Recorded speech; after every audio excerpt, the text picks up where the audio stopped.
One small step for man, one giant leap for Womankind. Hello and welcome to Talking Townswomen.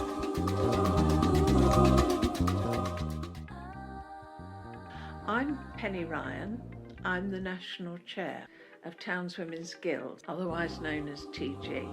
For those of you who don't know about Townswomen's Guild, we're a female membership organisation with groups known as guilds which meet across the UK. We're very proud of our heritage. We were formed directly from the suffrage movement after all women had the vote in 1929.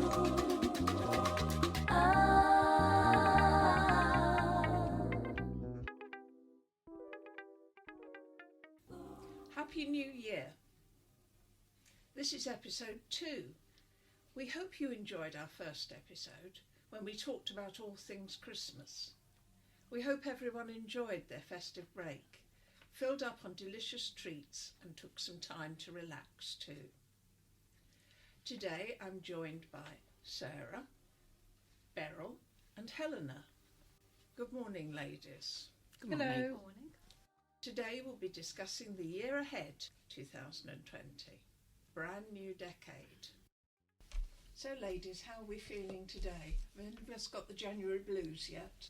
No, never. I think I'm still rolling on the food that I've had. Having filled up, looking forward to a salad. I see. Beryl, what about you? Did you enjoy the Christmas break? I know you don't celebrate. No, I don't celebrate Christmas, but I did enjoy it, and I actually helped out with a project run by one of my former pupils on Christmas Day.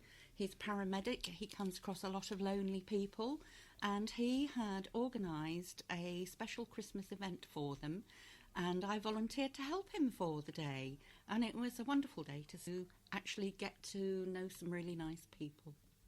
That's grand. Will you carry on the sort of volunteering with them over the year?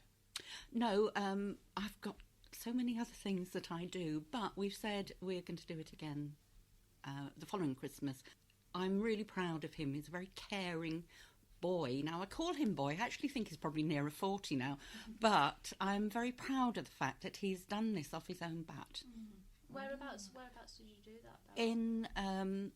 In Mansfield Woodhouse, which is just outside Mansfield in Nottingham. Have you made any New Year's resolutions? Yes. Those who know me know that I am a great crafter, and if they've seen my spare bedroom, it's a craft room, and I have promised myself I am not allowed to buy any new craft kits until I have used the ones I have. And in the garage I have 3 great big lumps of sandstone, which I really do need to set about carving. Oh, wow. So I need to do this before I buy any more sandstone or any more kits. What do you plan to make out of the sandstone?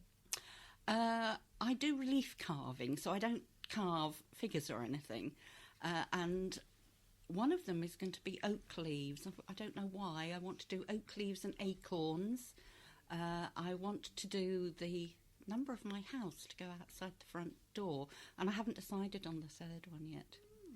Lovely. Oh well, we must see them when you've got round to it. We'll check back in a year to make sure you've done Yeah, them. they'll probably still be sitting there uncarved. What about you, Sarah? I don't make New Year's resolutions. There's no point in disappointing myself. But I am moving house this year. Not sure when. But that will be enough for me for the year, moving house, I believe. Yeah, quite a big task to take on board. I've got to find out where I want to go first. I know what I'm looking for. Just got to find it. What are you looking for? Well, John wants a cane corso. It's a rather large dog. Right. To go with our very small dog. He's also, for some reason, decided he wants some chickens. Okay. So if he gets chickens, I get a goat. But I just haven't told him that goats need to be in pairs, really. Yeah, and pigs need to be in pairs. Guinea pigs as well? No. Micro pigs or Vietnamese potbelly pigs. Oh no, I just meant Guinea pigs have to be as well. Yeah. So no, we just want somewhere with a bit of space, you know. So Farm? no, a farm would be far too big. But you know, a couple of pigs. He doesn't know about those yet. Goats, keep the grass down. He'll have the dog. Chickens, fresh eggs. You know, just to be a little bit more self-sufficient. Oh, I like that idea. So that would be Have nice. you ever had any pigs or farmyard animals before? Only in sandwiches. Dear.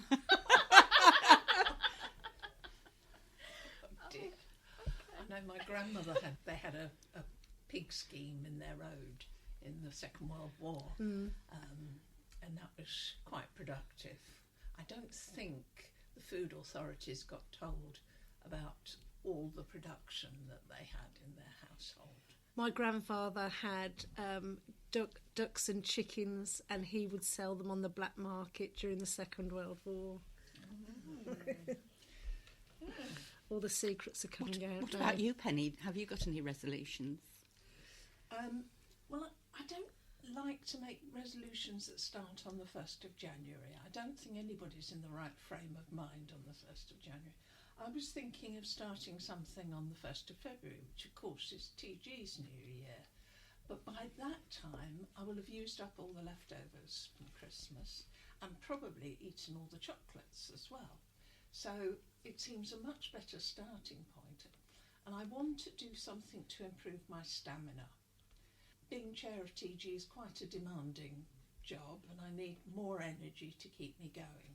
So I think that might involve losing a bit of weight and possibly doing some more exercise. Though that won't be difficult because I'm starting from a very low base. Anything that takes your fancy to take up as exercise? It probably won't do much more than walking. That's about all my body wants to do these days. I like the idea of swimming, but the local baths are so chlorinated. You come away feeling worse than when you went. Well, at least the walking, it's still the fresh air as well, isn't it? And you're getting out and you're seeing things that you don't necessarily see every day. Yeah, it would be fresh air if I lived in a slightly better part of London. I think I may find myself walking around the cemetery rather a lot because I think that's slightly greener than the main roads around me. There's no harm in that, is there? No, what about you, Helena? Mine is to read more books. I tend to currently only read really when I'm on holiday, which, you know, that's lovely. And I try, you know, I get through a couple on holiday, but I don't really make that much time for myself with much else really when I'm not on holiday. So the idea to read a bit more. I have a good pile stacked up and probably a good library of things on my Kindle already that have been downloaded for a while, have sat there, probably even books that I had last Christmas that I've not yet read, so make some more time for that. But I thought we could put a post on the new Facebook page as well and ask for book recommendations. Might spark a few thoughts with people if anybody else is looking for some ideas, so I'll put something up on there later on. That sounds great. I'm a real accumulator of books, even when I don't have any remote prospect of reading them for the next decade. I have a system in my house. If the book is lying down on its front, then it hasn't been read yet. If it's standing up, it has been read. And I am beginning to get better at passing books on as well, rather than building up a total clutter. But books have a very important role to play in insulating the house. So they really are a green habit. 3 deep. Sarah and I were talking about books earlier, and it's interesting to find other people's favourite books because people have such different choices, and it can take you into reading that you haven't tried. Some libraries actually do a reading challenge.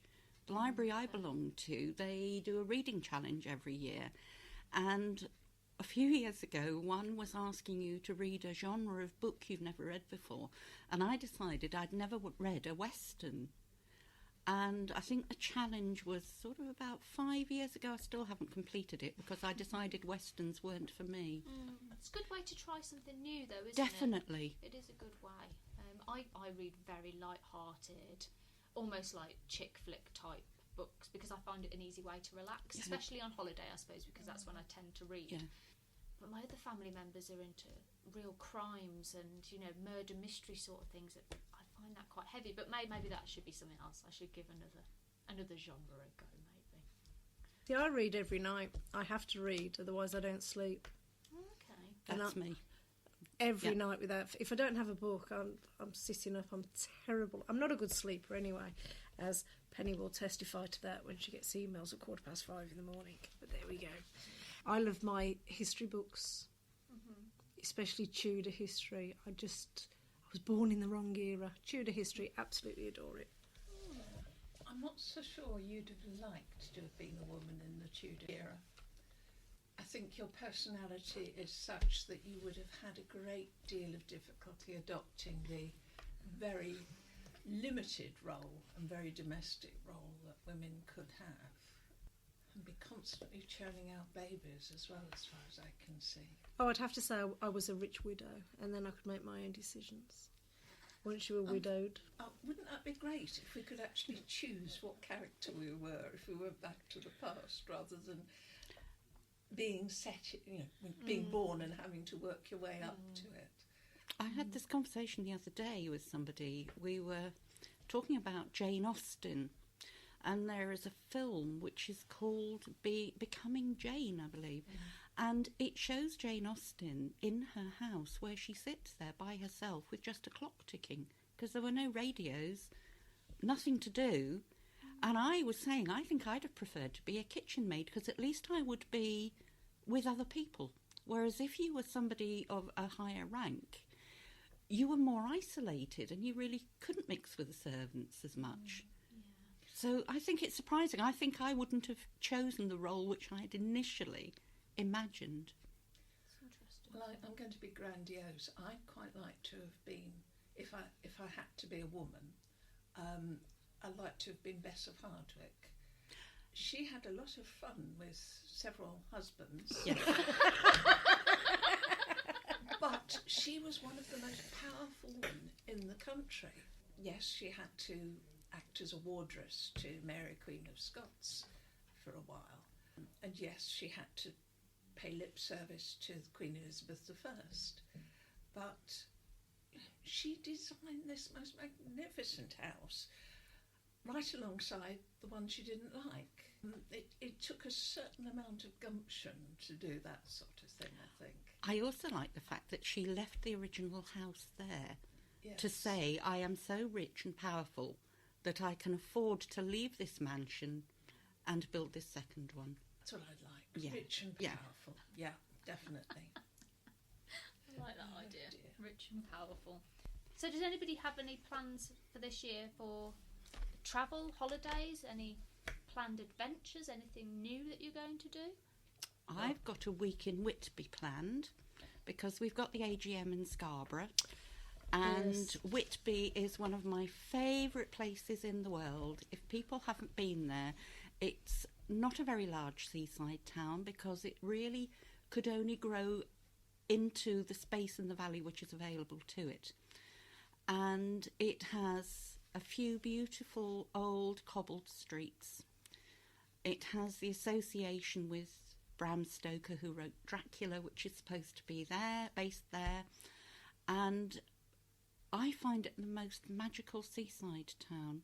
And so I took advantage of the fact that we're in Scarborough to combine it with a week in Whitby, where I'm staying in what is called the Railway Cottages, which reminds me of Tony Hancock. And for those who are too young to remember, that it was East Cheam.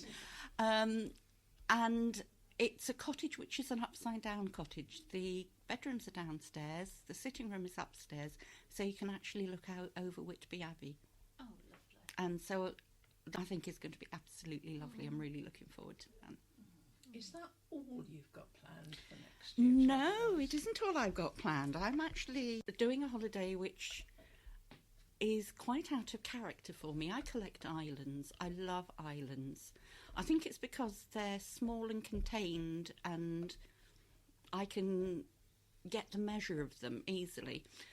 So I'm going on a holiday to Orkney and Shetland. Oh, wow. And it's a train holiday.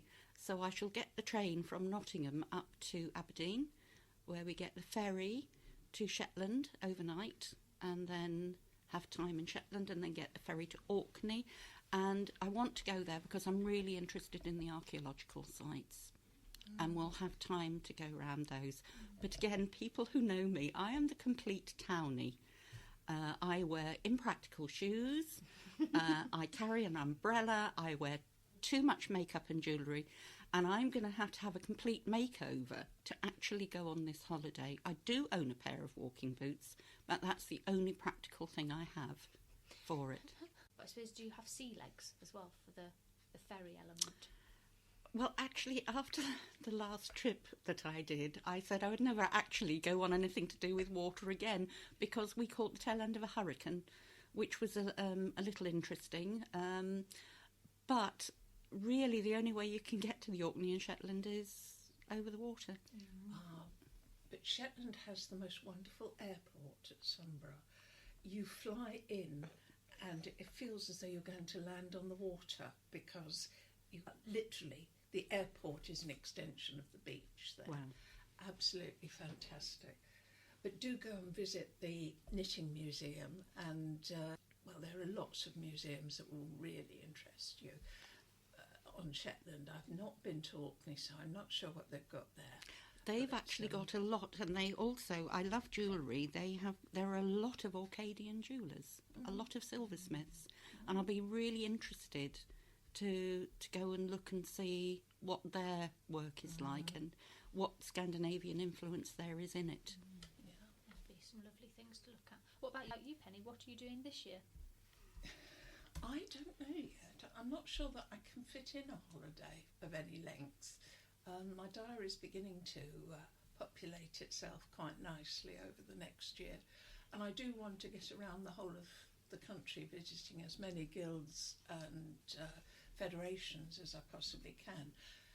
At the moment, we've got a consultation going on with our federations as to how we might replace the chairman's at home, which used to happen in March each year in Birmingham. I've still got a lot of letters coming in, but it looks as though we will be taking regional events, so I shall get to travel around then. The only problem is that we tend to almost fly in and fly out again, so you don't get much time to see a place. So I think I'm going to have to start treating myself to extra days in an area and see a bit more. It's a good idea. Make some time to see a little bit more of what's there. Yeah, definitely. Have you got any holiday plans? Well, I'd just come back from a break at New Year, so we went away for a few days to Spain, so that was lovely. My other half's parents have a place there, so we celebrated New Year out there for the first time, so that was lovely. We go to Dubai in the end of February into March, so really looking forward to some sunshine, because obviously it's very cold at the moment, very wet, so it'd be nice to see a bit of sunshine and explore. I last went there about 11 years ago, and for anyone that doesn't know it as a destination, it's completely transformed in the last decade. It's a completely different place, so I am looking forward to seeing how different it looks now compared to when I first visited. But as Sarah mentioned about moving house, we moved house last year, so we have some plans for the house as well. There's a lot of decorating still to do, some bits and pieces of renovation work, and things that have started rather a long list, so we'll try and make our way through that list and probably just keep adding to the end of the list and keep going. It never ends. It does never end, but it's quite exciting as well. It's the place we want to stay now. I don't want to move again, so we'll stay and we'll make it our home now. But yeah, we're looking forward to that. Be nice to see it transform, definitely. Tara, do you have enough travel in your job to make you want to stay at home for your time off? Well, I am having my DNA tested, so I'm going to spend the time that I have off work studying that, because I know what we've been told what we are, but are we?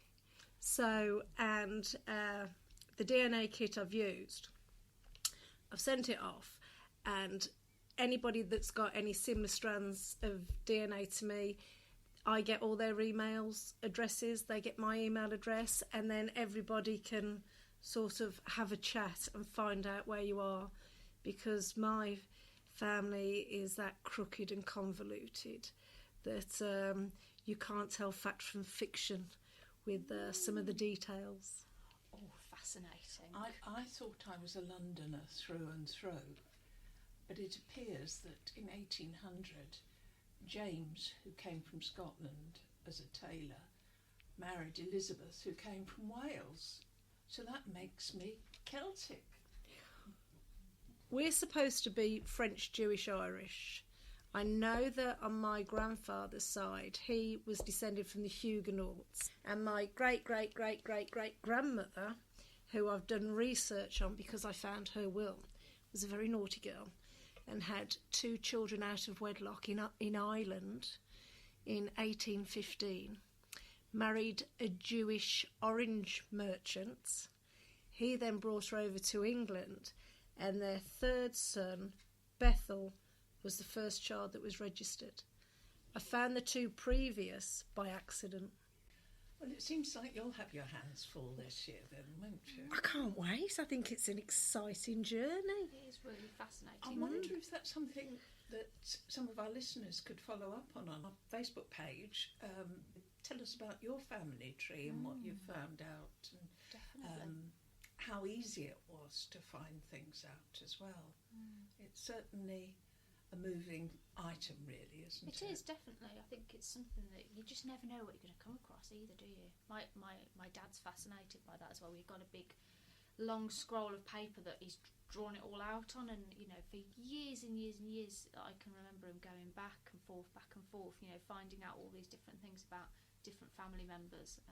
But it's lovely, and it's a nice sort of thing to carry through the family as well, isn't it? You know, this sort of thing that can be passed down so that your children and their children can all find out about and know where they came from as well. So I wonder if any of our members have got family stories as well, where my father's family comes from a very small area, and we've traced them back to the 1600s in that area, but there was one branch of the family who died out, and they lived in a little village, and they belonged to a religious sect which was known as the Cocolers.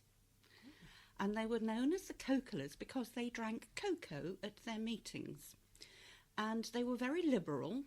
They felt that young men and young women should be able to cohabit and get to know each other and see if they were suited before they married. But in actual fact, they really rather discouraged marriage. They didn't really think it was a good idea.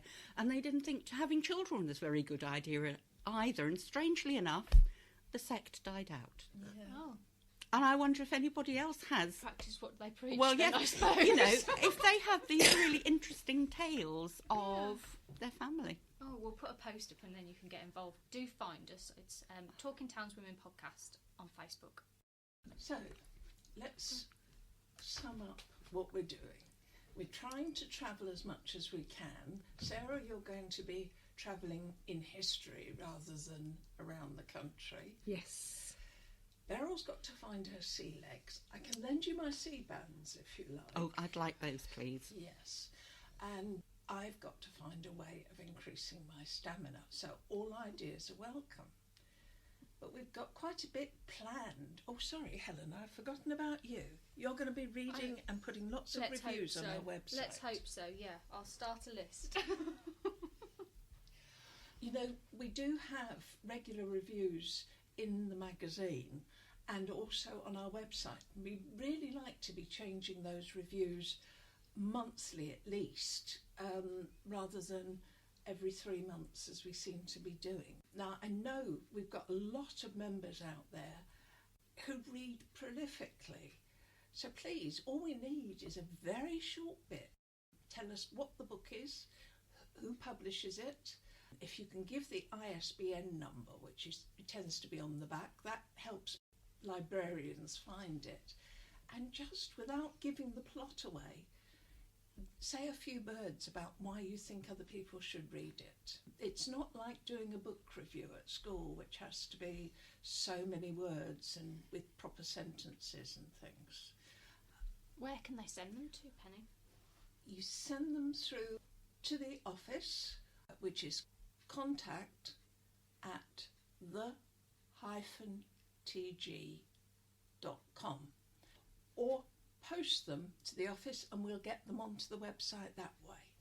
So TG itself, we've got some interesting new developments, haven't we, Beryl? We certainly have. With each magazine that comes out at the same time on the website, we're actually going to have a craft video.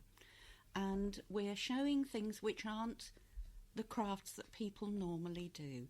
So one of them is how to use a tin drinks can to do metal embossing to decorate something like a box lid. It can be used on picture frames and so on. And it really doesn't take very much equipment and it doesn't cost a lot. And we're going to have a craft video available at the same time as each new magazine comes out.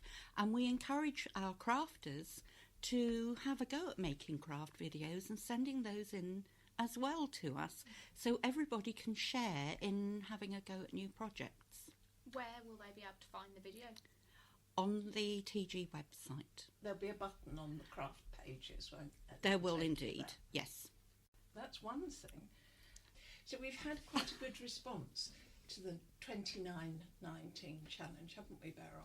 We have, and it was lovely to read that a lot of guilds found it very useful to help them planning activities and doing things they haven't tried before. And it was so successful, we decided that we would continue this by having a further 5 challenges this year as well. And so those will be in the magazine and also in the February mailing, with ideas of things that people can do. And we'd like to have evidence again of those, photos to come in for the website and for Facebook to show what people have been getting up to. That would be absolutely great. That sounds a real motivator. I know that several guilds have actually designed their last year's programme around the challenges, and I hope that following the challenges will offer inspiration for other guild meetings. And it would be really nice on the forum if people shared ideas of what they are doing for this year's challenges, because sometimes it's quite hard to come up with ideas.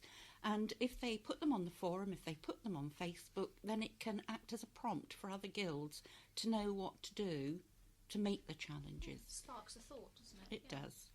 The other thing that we're doing is perhaps a little bit more personal for individuals. We're going to introduce the Discovery Award. Now, the Discovery Award has been in existence since the 1980s, and it's run by an organisation called the Discovery Award. It was set up originally in Scotland by a group of friends who'd worked on the Duke of Edinburgh's award, who wanted to do something like that for themselves. So they have established this particular award, which has 3 levels, just like the Duke of Edinburgh's award: bronze, silver and gold. And it's based around the same way that the Duke of Edinburgh's award works. The only difference is that you have to be 50 to take part. Now, isn't that nice for a change, to have a minimum rather than a maximum age? There are 4 areas each individual has to complete. That's some service, and that would be something like being a guild committee member would count as service, but a certain minimum number of hours are required. Or you might choose to work with children or with a community item. There's plenty of guidance available on the sort of things that you might do. Second area is a recreation, and a recreation in the form of a little bit of activity, like walking, swimming, dancing, table tennis, anything that you might think of. Again, there is a minimum commitment in terms of hours, but the period you take to complete it can be quite a lengthy one. There's no maximum to complete each level of this award. You're not time pressured at all. And it's not aiming to be an expert in anything. It's to be better than you start. So if you're not a swimmer, actually learning to swim might be one way of completing the challenge. The third area is a hobby or interest. So we're looking for people to perhaps take up something new, like family history, genealogy, or doll's house making, or something like that, or even developing a skill. So in my case, perhaps learning more complicated knitting techniques would work.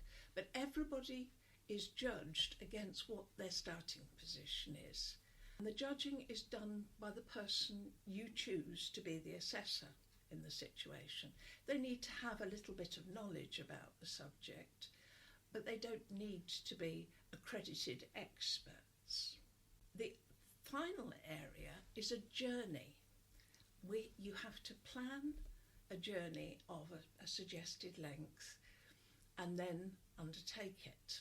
There's a certain amount of your journey has to have planned activities, which could be, if we were talking about Beryl's holiday, for example, it could be visiting 3 archaeological digs, visiting 6 museums, 7 jewellers. That's up to you to plan it.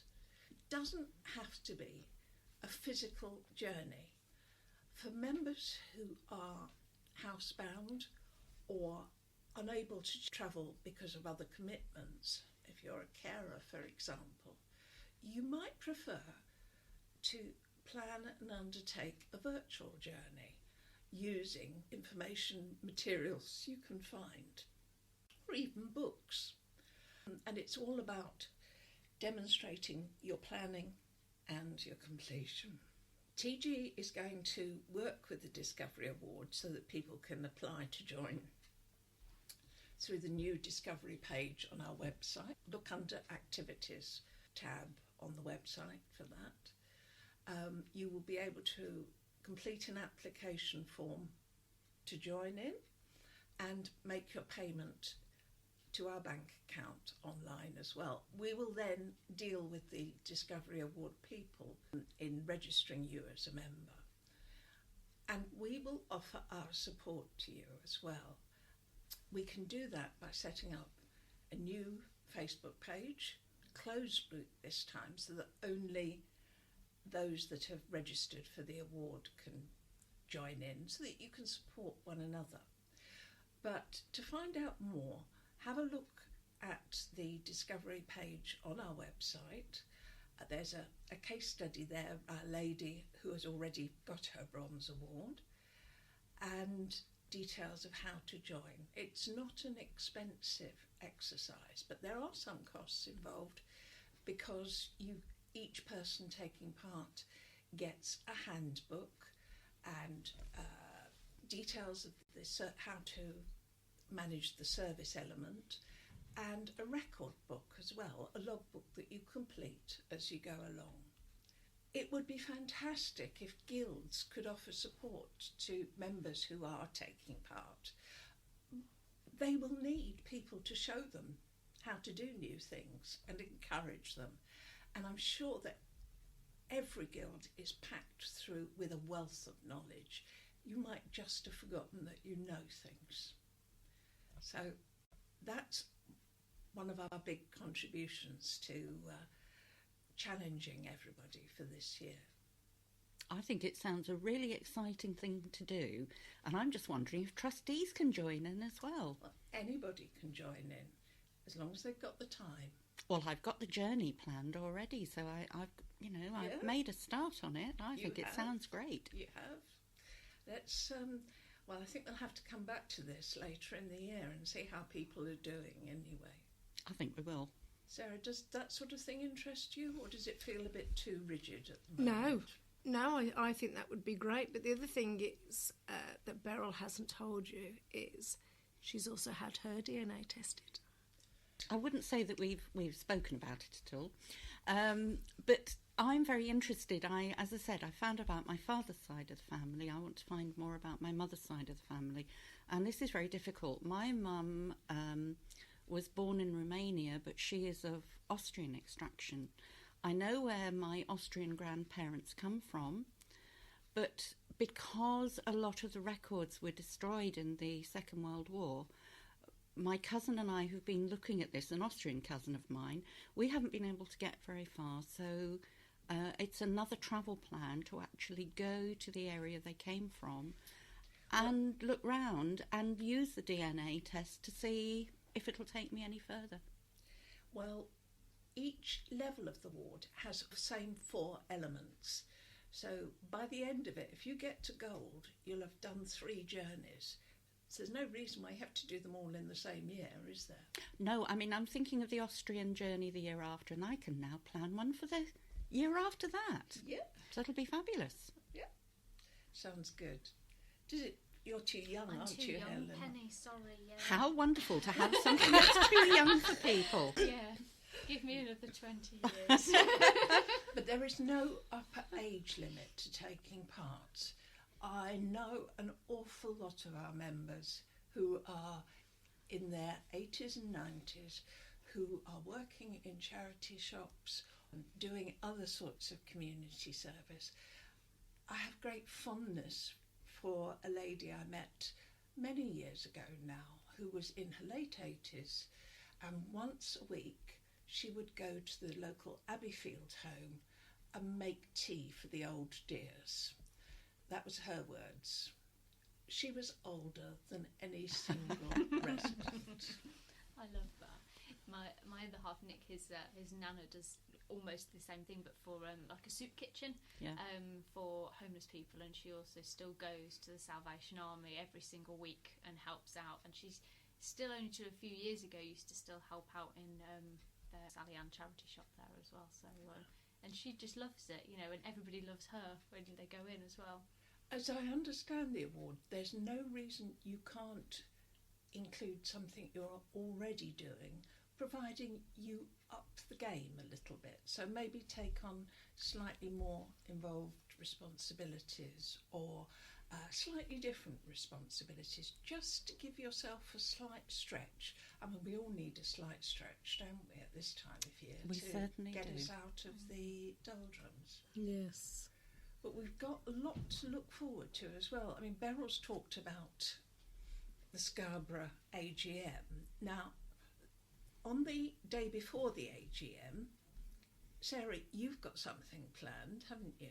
Yes, I will be in Scarborough the day before at the hotel handing out leaflets. So I'll be outside the hotel and within the vicinity. So if anybody's interested in TG and they're in that area, if they spot a little red head wandering around, that'll be me handing out leaflets. They can come and ask me any questions, and also I can point them to their nearest guild. It doesn't matter where in the UK they're from. She'll also be recognisable because she'll be wearing one of our wonderful TG rosettes. Good. And I'm sure we'll have a lot of our ladies in Scarborough also sporting their rosettes. So again, if anybody wants to ask about TG, ask somebody with a rosette. Sounds good to me. One of the other things that we're hoping to do to make our mark on Scarborough is a little bit of yarn bombing. Some of you may remember what we did in Bournemouth and to a lesser extent in Brighton. We didn't do anything last year because the racecourse at Cheltenham is a little bit out of town, so it didn't seem awfully appropriate. But there is a long front at Scarborough, and we'd love people to do a little bit of knitting or crochet or fabric work to bomb the town. We're thinking of things with the sea theme, but perhaps with the sea theme in TG colours. So get your thinking caps on, ladies. We'll be putting some patterns onto our website in the next few weeks, and something to use up your odds and ends of wool. We're also contemplating a sandcastle competition. If you're interested, could you put something on our Facebook page or send us an email, same address as before, and just to say whether you think it would be a daft idea or a daft idea that you'd like to join in with. We'll see how it goes. Weather providing, of course. I love the idea of I that. think it's a brilliant I idea. think that's great. I think that's a fantastic idea. Can I join in? Yeah.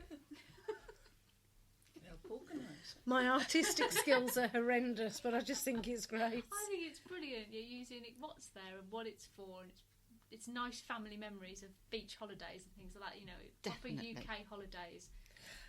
I'm just wondering if there's any local artists in Scarborough that would be prepared to do sort of a sand statue for us. I mean, obviously we are a charity, but you know, it would be fantastic if they just appeared on the beach on the, what date is it?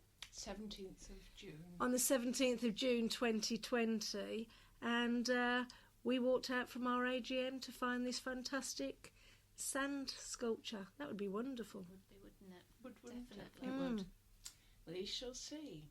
We And- shall see. Of course, continuing the sea theme, we're at the seaside for International Women's Day as well, aren't we? Oh, yes. It sounds very exciting It this year. certainly does. We're down at Portsmouth for International Women's Day, or rather on the Friday before International Women's Day, which is the 6th of March. We are going to be at the Queen's Hotel, and we've got quite a full programme, haven't we? We have. We start with a speaker from the Mary Rose Museum, and of course the Mary Rose was Henry VIII's warship that didn't get out of the harbour. If you've got time when you're down there for International Women's Day, the museum is fabulous in the dockyard. We will then follow on with a speaker from the Wrens, who will talk a little bit about her time. Of course, Wrens ceased to be several years ago, and now women sailors are all part of the Navy. But she will talk about her time in service. Our third speaker is a naval commander, and commander is almost the top rank, but not quite. And she has been undertaking something called the Victory Challenge. Her branch of the Navy is the Reserve, and we'll finish with a captain from the current Navy. Captain is a higher rank than commander, and she will be talking about being a woman in the Navy today. So we will really have quite a naval experience over the whole day. But we're not the only place that will be celebrating International Women's Day. There are various other events that will be going on around the country with local federations and local groups, not to mention all the events that are happening which are not belonging to TG. Beryl, you've got an event happening on International Women's Day itself, haven't you? We have. I will be driving very quickly up the motorway from Portsmouth back to Nottingham. We're very pleased that TG is working with Nottingham City Council and Nottingham University and Nottingham Trent University to celebrate International Women's Day, and we will be in Nottingham Council House, which is it's the big council building in the square, and we will be in there for the day. And we will be celebrating Nottingham women of the past and the present, and hoping to inspire women of the future. And we're also celebrating a Nottingham suffragist who is very dear to my heart. Her name is Nellie Dowson. She was the most amazing woman, and she was one of the first 2 women city councillors in 1929. So she got on in very early. And she was one of the first 2 women magistrates in Nottingham as well. And Women JPs celebrate 100 years this year, which is fantastic. Yeah. And Nellie was one of those. But we've also got Every Woman in Wolverhampton in March. We don't have a date in March yet, but that's celebrating Every Woman. And again, we're showcasing a local suffragist, and that is Emma Sproson, who was also the first Labour candidate in Wolverhampton.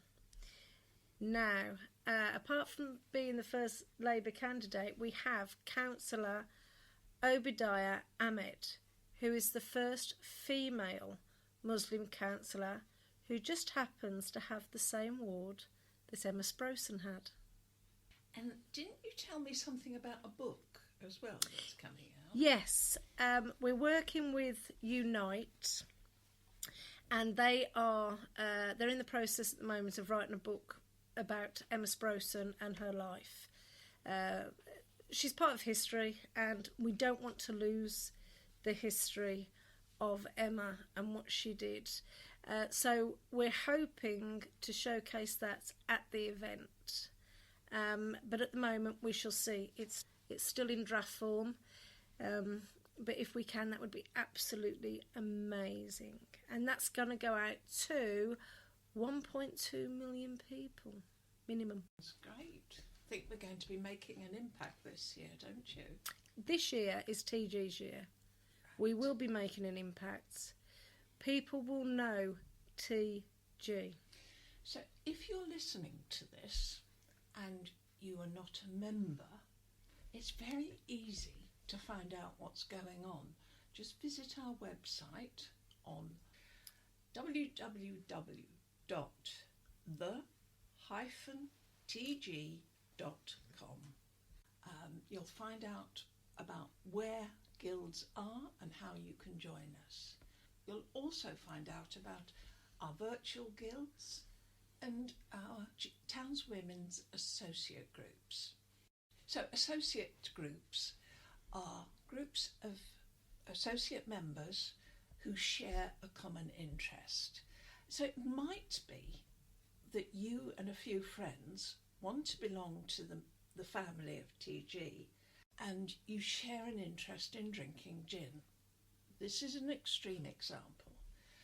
You could have an associate group that's dedicated to the pursuit of finding the best tasting gin. On a more serious level, you might belong to or want to set up an associate group that wants to campaign and join in on some of the TG campaigns. You can find out more about this on our website too. Well, I think that's all we've got time for today. Thank you for listening to us. We hope you've enjoyed it and that you'll subscribe to future podcasts. We hope to be producing one at the beginning of each month. Everything crossed there. Do subscribe to the podcast via your podcast app if you have one, or remember to check out the website at least once a month so that you can hear each podcast as it's released. There's no cost involved at all to you. Like our Talking Townswomen's podcast Facebook page as well, and you'll get the prompt there as to when the next podcast is going to be released. And you can also contribute. We will be putting questions that we'd like your input on the Facebook page from time to time.